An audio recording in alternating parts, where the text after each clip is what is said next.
Welcome to our YouTube tutorial on how to get notifications when you're tagged by friends in Facebook on your PC. In this video, we'll guide you through the simple steps to ensure you never miss a tag notification from your friends again. Let's get started. Step 1. Open Facebook. Step 2. Click on the notification icon located at the top right corner of the screen. It looks like a bell icon. Step 3. Next, click on the three dots to access more options. Step 4.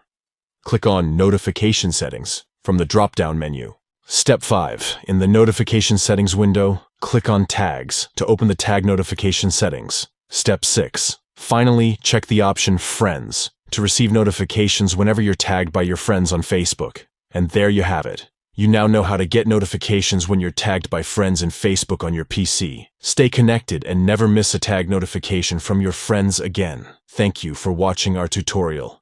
Be sure to like and subscribe to our channel for more useful tips and tutorials. Until next time.